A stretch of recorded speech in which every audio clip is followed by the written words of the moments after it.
Hey guys and girls, this is a continuation of episode 21. Welcome to episode 22 of 31 Days of Hell.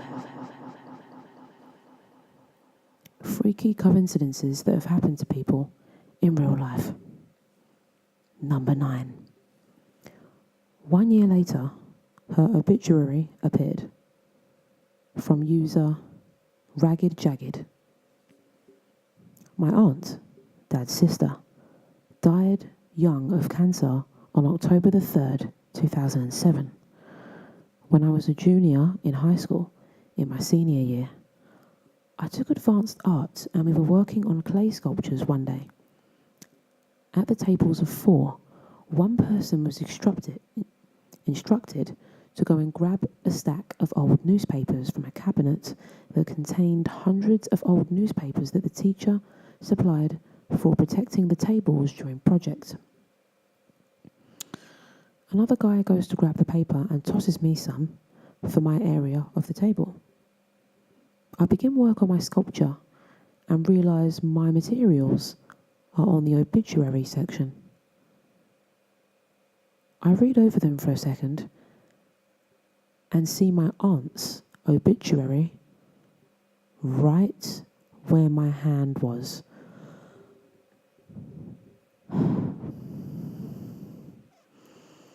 The date happened to be October the 2nd, 2008. And since 2008 was a leap year, it was a full 365 days from my aunt's death. The stack of coincidences seemed too much for me. I believe it was her trying to give me a sign of something. Number 10. Grandma was being filmed. From Reddit user SITHOIUZ. I'm not going to risk pronouncing that wrong. My grandmother had schizophrenia and severe paranoia. One of her major fears was that she was being watched, specifically people filming her. This is a common symptom, so I didn't think it was that strange. One day, we were visiting a large city far from our home, and there was a man with one of those old handheld cameras pointed at us. This was making my grandmother quite upset. So my dad went up to ask the guy if he could put the camera away, but the guy took off running. About 10 or so feet into his run, he smashed into another guy and dropped his camera. He kept on running, and after a bit, I think he realised he didn't have the camera, because he looked back and had this big face of fear and anger, shook his head and kept on running.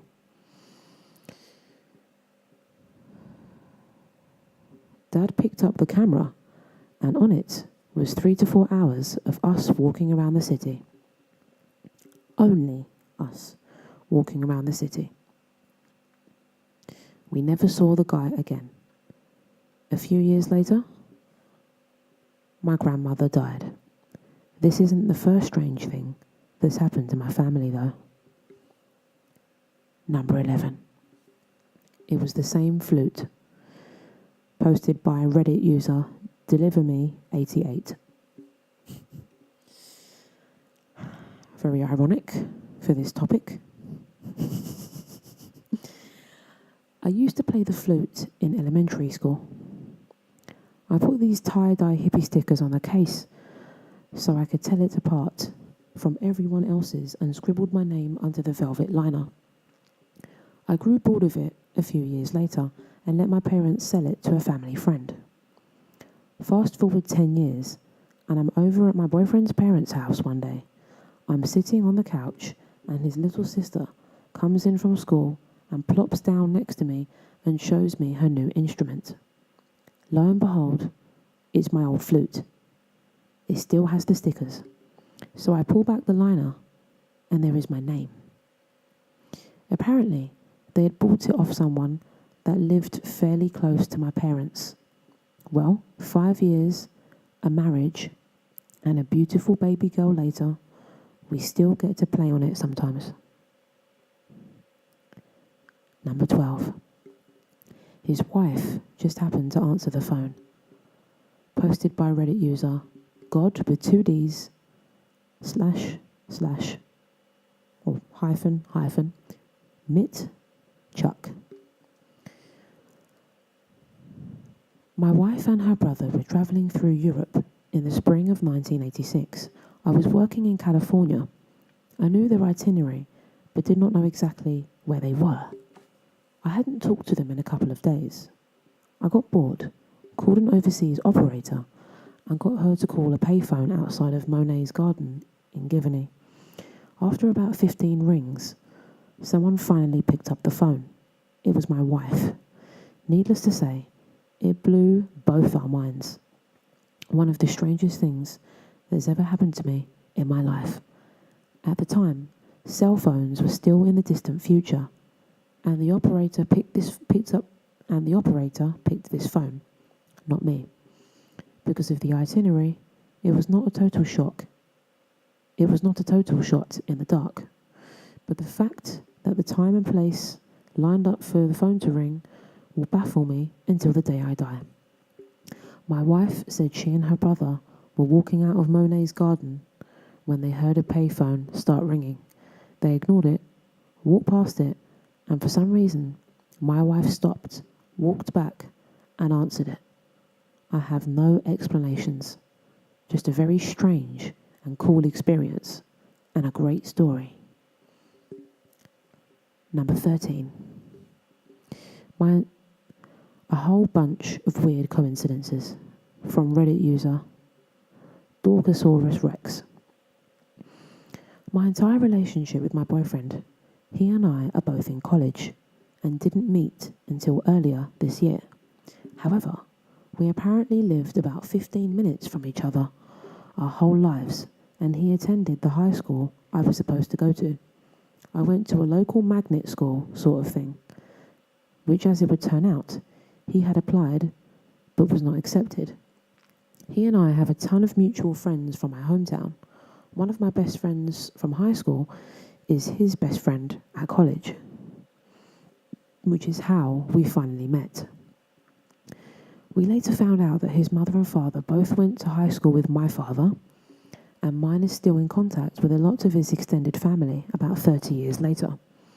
Over the summer, he and his family moved from a town over from me to a town over to where my mum lived while she was my age and dating my father. They met when they were our age via a mutual friend, even during the same time of year. So now, I live in the same home my dad lived in when he was my age, dating the son of 2 people he knew in high school, and said son of his family live right near where my mum lived.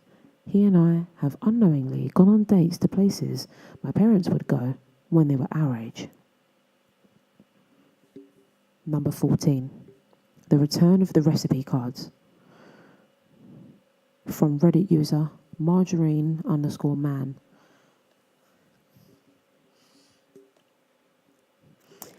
My grandmother died, so my family cleaned out the house and did the usual thing when people die.